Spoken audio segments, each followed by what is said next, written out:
Hello and welcome to Khelo Dimaag say presented to you by Dream 11.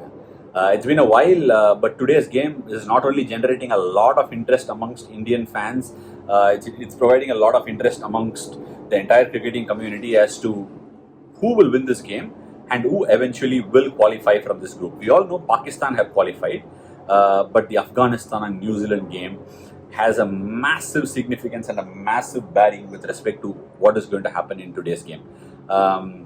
Where does the points table really sit? New Zealand have a net run rate that's slightly lesser than Afghanistan. Afghanistan have a slightly superior net run rate, but India has crossed both their net run rates, are sitting pretty with the net run rate. So Afghanistan winning will mean that India has a great shot at going through to the semi-finals, while New Zealand winning is almost going to close the table down. So when I'm making my fantasy team for the day, I'm very clear in my head as to who I feel should win the game, and that is Afghanistan. These things do happen. As someone who's playing the game, when I try and make fantasy teams where I have an interest, a vested interest, so to say, usually I don't play games that I'm playing, but I end up playing games that other teams play. But this game, the other teams are playing, but still I have a vested interest. So remember, I'm making a team with cricketing ideas and also with the vested interest. So if you're emotionally connected, be a little careful when you're playing this Afghanistan versus New Zealand game on Dream 11. What sort of a team am I going to make?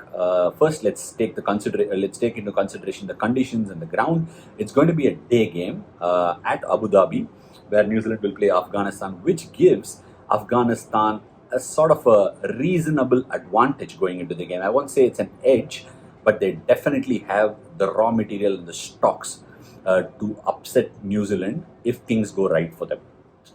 There is a lot of raw talent in that Afghanistan dressing room, and that's something I don't have to keep reiterating. It's absolutely there for everybody to see. So we need to understand that Afghanistan will be going into the game fancying themselves against a New Zealand team that played Namibia in the last game at Sharjah, found themselves in a bit of a hole before Jimmy Neesham and Glenn Phillips sort of recovered it for them. New Zealand's greatest strength is being their planning and their bowling attack, and how they will plan against Afghanistan, how they will tackle some of these raw talent who have some immense power will be where this game gets decided, and also how the New Zealand batting lineup will counter the spin drive of Nabi, Mujib and Rashid. I expect Mujib to be fit and raring for the game, because if Afghanistan win and they win reasonably well, then it puts India under pressure going into the last game against Namibia. So the teams are going to be pretty predictable. Afghanistan will try and hit New Zealand with spin, while New Zealand will try and hit Afghanistan with proper planning. So planning was a raw talented batting lineup, and spin versus a batting lineup that will sort of try to find ways around it. So how does my team look for today's Dream 11 contest is pretty standard, I would say, but taking into consideration the day game and slightly slowish surface, might not be as placid to bat as some of the other night games would have been. New Zealand would have ideally liked the night game, but it's been factored in, and it's been a day game was how it was scheduled right from the start. So how does my lineup look? The balance is very, very critical. New Zealand batters through the middle, their left-handers haven't really come to the fore, but Jimmy Neesham did give them a spark in the last game against Namibia at Sharjah. So I've got two all-rounders. That's where I will begin. I've got two all-rounders in Jimmy Neesham and Mohammad Nabi.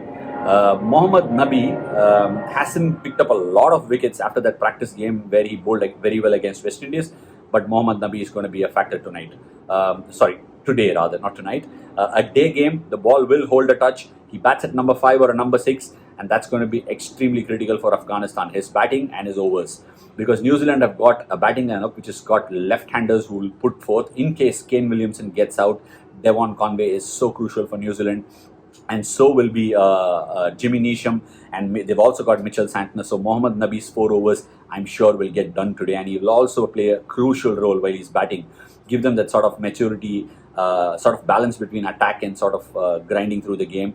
So I think Mohammad Nabi will also be the captain of the day for me. I'm not sure if that's vested or if it's real, but I think Mohammad Nabi will play a big role tonight. Today, I repeat, today. Then I've got 4 bowlers. I'm going with 4 bowlers because I think wickets will fetch me more points than runs, because it's not going to be a high-scoring affair. I'm picking just one bowler from New Zealand, which is Trent Bolt. I'm leaving out Ish Sodhi and Mitchell Santner because of the matchups that Afghanistan have got. They tonk spin pretty well. Yes, Ish Sodhi has got that X factor. He will be a factor, but I think Afghanistan will go hammer and tongs. They've got Najibullah Zadran and Hazratullah Zazai, who will be tough to bowl left arm spin or leg spin to. Massive power, Hazratullah Zazai. So that is a factor that I'm taking into consideration and leaving them out. The only consideration I had was whether I should pick Hamid Hassan or Ish Sodhi, but then I went with Hamid Hassan because Afghanistan's spin will play such a massive role. The New Zealand batters will look to go after the quicks that Afghanistan have. So I've got both the quicks from Afghanistan, which is Hamid Hassan and Naveen Haq, who is the Bumrah clone of Afghanistan. They will go hard at them. Naveen Haq has been having the wicket-taking knack, has always picked up wickets at CPL. So I'm picking Naveen Haq and Hamid Hassan, who bowled quick and impressively, even gave 1 run to Rohit Sharma when he was going berserk in the 6th over of the power play. So I'm picking him, bowling quick, bowling skiddy stuff. Abu Dhabi tends to skid on, so I'm picking him as well. And my 4th bowler and my vice captain of the day has to be Rashid Khan, the superstar. In case Afghanistan are bowling second, I think Rashid Khan will play an even more bigger role. If they are bowling second, I might swap Nabi to be the vice captain and Rashid Khan to be the captain, because New Zealand might not have a choice but to also take on Rashid Khan and lose a few wickets there. So that's my bowling lineup. I've given you my all-rounders. So next is the 4 batters. I'm picking 4 batters. The 4 batters, I'm lining up 3 batters from New Zealand, and all of them are from the top 3. Daryl Mitchell, Martin Guptill and Kane Williamson. I know Mujib will be back. I'm not picking Mujib because I think even if New Zealand don't score a lot of runs through the power play, they will play Mujib reasonably well. They know Mujib is an integral part of the lineup. If they lose wickets to him, it opens up Rashid Khan threat to the middle order. So they will try to play Mujib out, which makes Martin Guptill and Daryl Mitchell to take probably lesser chances against Mujib. That's why I'm not picking Mujib. I'm picking both these openers. Kane Williamson, who's played at Sunrisers Hyderabad, knows Mujib and Rashid. So he is also likely to get a few runs, and it is a big pressure game. So Kane Williamson will want to bat 2 overs and give New Zealand a reasonable score. If they bat first, if they bat second, then he will still try and anchor it, trying to get others to force around him. So those are my 4 batters. And when it comes to keeper, a lot of you might be tempted to go for maybe a Devon Conway or a Mohammad Shahzad, but trust me, I'm going for a raw talent that I saw on display, and someone who's done really well for Afghanistan, done well in T10 leagues. It's Rahmanullah Gurbaz. And Rahmanullah Gurbaz is looking the real deal. With some exposure, he's going to go the distance, and he batted beautifully against us as well in the last game. So Rahmanullah Gurbaz is my keeper for the day and someone to watch out. My captain and vice captain are Mohammad Nabi and Rashid Khan, because of maybe a little bit of vested interest. And if Afghanistan are bowling second, I'll make Nabi my vice captain and make Rashid Khan the captain. So that's my lineup for the day. Hope you enjoyed. If you think there is too much vested interest in what I'm saying, maybe look at Kane Williamson as a captain or a vice captain too. So these are my suggestions, and make sure you make your team and also enjoy your fantasy day, and may the best team win and help India as well. Thank you.